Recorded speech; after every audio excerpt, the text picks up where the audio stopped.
కులదలుచుకోలే. మేము ఏమంటున్నాము, ఒక చోట నుంచి ఇంకో చోటుకు పోయిన తర్వాత ఆయన చరిత్ర కూడా తీశారు మీరైతే. అది ఉన్న వాస్తవం. అది నేను చెప్పడం ఎందుకు, మీరు ప్రాసెస్లో వెళ్తారు 100%. Okay right sir. ఫైనల్గా నిజంగా మీరు అంటే రాజకీయంగా కాకుండా అక్కడ ప్రజలకు ఏం జరగాలని దాని మీద ఆలోచన చేయాలి. మీరు చేసినా వాళ్ళు చేసినా సరే. మీరేదో రైతుకు సంబంధించి ఆయన రైతుకి కూడా ఆల్రెడీ ఒక ఎకరం ఉందని కేటీఆర్ గారు మాట్లాడుతూ ఉన్నారు. అలా గుడ్డిగా ఇది చేస్తే మాత్రం మేము కూడా ఊరుకునేది లేదు అని చెప్పి మీరు కూడా గట్టి వార్నింగ్ ఇస్తూ ఉన్నారు. కానీ ఇక్కడ పరిస్థితి ఏంటంటే కేటీఆర్ గారిని అరెస్ట్ చేస్తామని చెప్పేసి మాట్లాడుతూ ఉన్నారు. ఎందుకు, దేనికోసం అనుకుంటున్నారు, అసలు ఎందుకు అరెస్ట్ జరుగుతుంది అనుకుంటున్నారు మీరు చాలా మనం డిబేట్లలో మాట్లాడుతున్నప్పుడు అరెస్టు అనేది ఒక చర్చగా వస్తుంది. కానీ ఇక్కడ కాంగ్రెస్ పార్టీ టార్గెటెడ్ కేటీఆర్. అదే అరెస్ట్ టార్గెట్ ఎందుకు చేస్తున్నారు, అదే ఎందుకు చేస్తున్నారు అని అంటే రైతుల రుణమాఫీ అడిగినందుకు టార్గెట్, అదేవిధంగా విద్యార్థుల ఫీజు రియంబర్స్మెంట్ అడిగితే టార్గెట్, అదేవిధంగా అభ్యర్థుల ఉద్యోగాలు అడిగితే టార్గెట్. ఈ టార్గెట్స్ అన్ని కేటీఆర్ నిలదీసి అడుగుతున్నారు. మూసీ పేరుతో ఈ రోజు క్వశ్చన్ చేస్తేనే టార్గెట్ చేస్తున్నారు. గతంలో మీరు చేసిన తప్పుల్ని టార్గెట్ టార్గెట్ చేశారు సార్. ఇక్కడ మీరు చెప్పింది రవి గారు, మీరు చెప్పిన దాని ప్రకారమే పోదాం. ఇప్పుడు కేంద్ర మంత్రిని కలిస్తే ఫోటో కూడా తీసుకురా సార్.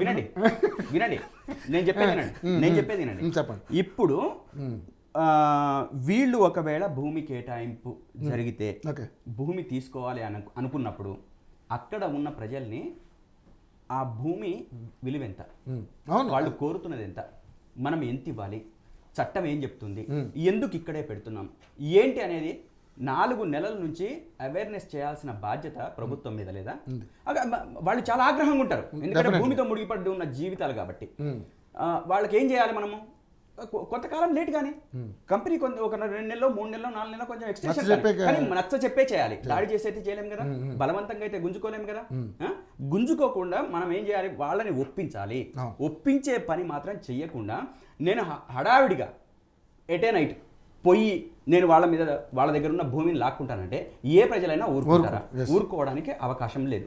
అదేవిధంగా ఈరోజు కేటీఆర్ గారు ఈ విషయాలు, రాష్ట్రంలో జరుగుతున్న సమస్యలు, ప్రజలు ఎదుర్కొంటున్న సమస్యల మీద తను వివరంగా మాట్లాడుతున్న స్థితి ఉంది.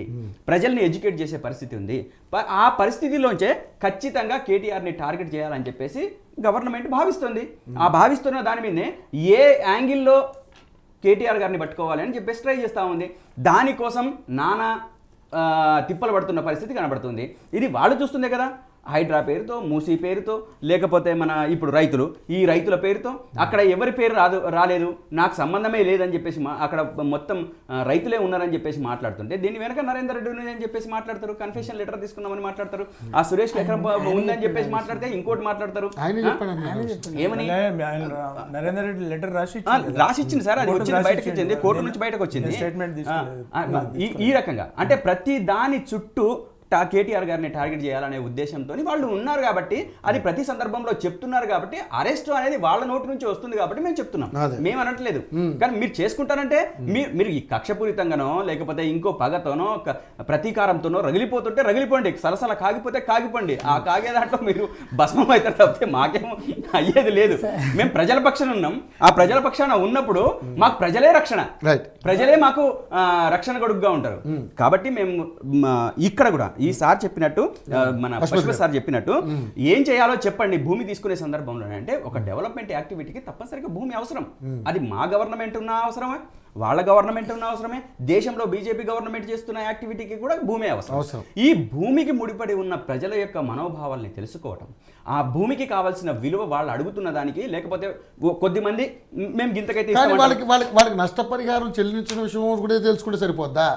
అక్కడ ప్రజలకు ఆరోగ్యాలకి ప్రాబ్లమ్స్ వచ్చే విషయాన్ని కూడా ప్రజలు ఏమంటున్నారు దాన్ని మనం ఎట్లా పరిష్కరించాలి అనేది ఆలోచించాలా. పెద్దరికంగా మనం ఆలోచించాలా. వాళ్లకు ఆరోగ్యాలకు నష్టం అవుతుందా, లేక ఆరోగ్యాలకే నష్టం అవుతుంది అనుకుందాం, వాళ్ళకు కన్విన్స్ చేసి ఇగో మీకు ప్రశాంతమైన స్థలంలో వేరే దగ్గర అలాట్ చేస్తాము, ఇగో దీనికి సరిసమానమైన విలువకు సంబంధించిన సరిసమానమైన భూమిని ఇంకో దగ్గర ఇస్తాము, మీరు కన్విన్స్ కండి అని చెప్పేసి ఒప్పించండి. మనం జనరల్ గా ఇప్పుడు ఇదే వెంకట నాయక్ నలుగురు యూనివర్సిటీ పరిస్థితిలో కొట్లాడుకుంటారు సార్. ఒక గ్రూప్గా ఏర్పడతారు. ఆ గ్రూప్లో యాక్టివ్గా ఉన్న పర్సన్స్ని పిలిచి మనం కన్విన్స్ చేయడానికి ప్రయత్నం చేయడానా? అదేవిధంగా ఆ నలుగురు 400 మందికి చెప్తే వింటరు అని చెప్పేసి అనుకున్నప్పుడు ఆ నలుగురు ఎవరినో మనం ఐడెంటిఫై చేయడానా? చేస్తాడు. ఒక వ్యక్తిగా, ఒక నాయకుడిగా అదొక బాధ్యత. వెంకట నాయక్ చెప్తే ఒక 400 మంది వింటరు, 40 మంది వింటారు అనుకున్నప్పుడు మనం ఏం చేస్తాం? ఆ వెంకట్ని పిలుస్తాము. పిలిపించి వెంకట్ ఇగో దీంతో మంచిది, ఇగో చెడు ఇది, ఇగో ఇక్కడే అలొకేషన్ ఎందుకు చేయాల్సి వచ్చింది అంటే ఇగో ఈ కారణాలతో చేయాల్సి వచ్చింది అని చెప్పి ప్రజలకు మనం చెప్పాల్సిన బాధ్యత ఉంది. అలా చేస్తే మనకి ప్రాబ్లమ్స్ వెంకట్ని కన్విన్స్ చేసేటప్పుడు ఫస్ట్ కూర్చోబెడతారు కదా, కూర్చోబెట్టకుండా అయితే లేకుండా స్టార్ట్ చేశారంట. సార్ ఇప్పుడు సార్ కొట్టిన ఇప్పుడు ట్రాప్ చేసినోడు లేడు, వెనకాల ఒక అతీత శక్తి ఉంది, అతి శక్తి ఇప్పుడు జైల్లో ఉంది. ఇదంతా ఇప్పుడు ఇంత ఇన్వెస్టిగేటివ్ లో మాట్లాడుకుందాం అని కొద్దిసేపు మాట్లాడుకుందామా, డీప్ గా వెళ్దామా కొద్దిసేపు? ఇన్వెస్టిగేటివ్ మాట్లాడినా ప్రజలు మాట్లాడుతున్నారు కదా, అక్కడ ఉన్నది ఎవరు?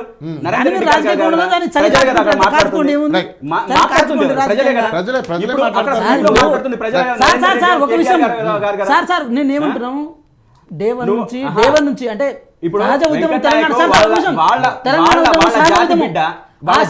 వాళ్ళకే నష్టం చేయడానికి మీరు దాన్ని ఎమోషనల్ గా ట్రాప్ చేసినా కూడా ఎమోషనల్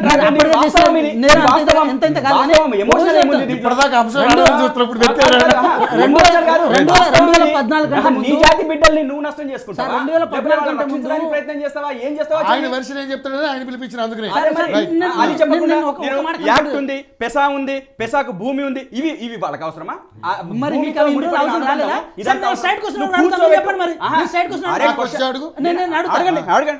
మీ 10 సంవత్సరాల్లో మీరు ఎంతమంది గిరిజన భూమి తీసుకున్నారు, మేము అధికారంలో వచ్చిన తర్వాత ఎంతమంది గిరిజన భూమి తీసుకున్నారు అని చెప్పి చర్చ పెడతాం దాని మీద. పెట్టు ఇప్పుడు పెట్టి మాట్లాడదాం. కానీ నేను కన్విన్సే చేయను, నేను లాక్కుంటా, నేను బలవంతంగా లాక్కుంటానంటే ఇదే రిజల్ట్. ఎవరు లాక్కున్నారు సార్? మీరు లాక్కపోతే ఎందుకు పోయినరు? ఇంకా జరగలేదు, లాక్కుంటారేమన్నా ఇన్సెక్యూరిటీతో వాళ్ళు ఏమైనా దాడి చేసి ఉంటారు. ఇప్పుడు ప్రజల మధ్య ఆ చర్చ కూడా 4 నెలల నుంచి జరుగుతున్నప్పుడు వాళ్ళకు ఒక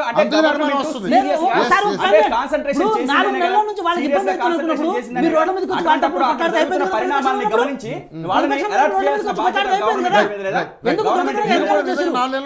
మీరు కూడా రోడ్డు మీదకి వచ్చి ముందే వాళ్ళని వాళ్ళని మోటివ్ చేయాల్సిందే. కడుపు వాళ్ళు కన్విన్స్ కాలేకపోతున్నారు. కన్విన్స్ చేయాల్సిన బాధ్యతలో మీరున్నారు. కడుపు రగిలిన వాళ్ళు ఊరుకుంటారా? క్రొకడైల్ ఫెస్టివల్ సార్ ఇంకొంది, చూసి చూసి బాంబులు అన్నారు, ఇప్పుడు క్రొకడైల్ ఫెస్టివల్ ఉట్టిదే సార్, వాళ్ళు అంతా ఉట్టిదే. ఇది విచిత్రమైన సమస్య ఏం కాదు, గతంలో చాలా జరిగినాయి, భూమి కోసం భక్తి కోసం ఇలాంటి పోరాటాలు ఎన్నో జరిగినాయి. కానీ ఇక్కడ డిఫరెంట్ ఏంటంటే ఇక్కడ పర్యావరణాన్ని పాడు చేసే విధమైనటువంటి ఉన్నది, పైగా భూములు తీసుకున్న భూములకి న్యాయం జరుగుద్దా లేదా అని ఒక ఇన్సెక్యూర్ తోటి వాళ్ళు దాడి చేసినటువంటి అంశం ఉంది. సార్ ఒక మాట్లాడగలరు, సారీ సార్ నువ్వు మాట్లాడి ఒక మాట, సారీ కేటీఆర్ గారు మనోహర్ లాల్ ఖట్టర్ని కలవడానికి పోయారు, వితౌట్ అపాయింట్మెంట్ అయితే పోరు. అపాయింట్మెంట్లో ఏమైనా మెన్షన్ చేసిరా? కనీసం కలిసినట్టు ఆ ఫోటోనే తీసిరా బయటికి? అది నిజంగా అఫీషియల్ అపాయింట్మెంట్, మేము ఢిల్లీ పోతున్నా అంటారు కదా. అమిత్ షా కాళ్ళు పట్టుకున్నాడు అని చెప్పేసి ఈరవత్రి అనిల్ కుమార్ ఒక స్టేట్మెంట్ ఇచ్చాడు. ఈ ఈరవత్రి అనిల్ కుమార్ బీజేపీ కార్యాలయంలోనో లేకపోతే ఆ మనోహర్ కట్టర్లలో ఆ సందులోంచి ఫోటో తీసి వీడియో తీసి ఇప్పుడు మీడియాలో ప్రవేశపెట్టిండు. ఆయన చెప్తున్నాడు ఈ రోజు ఆయన కాళ్ళు మొక్కిండని. ఏం అబద్ధాలు నేర్చుకున్నారు సార్?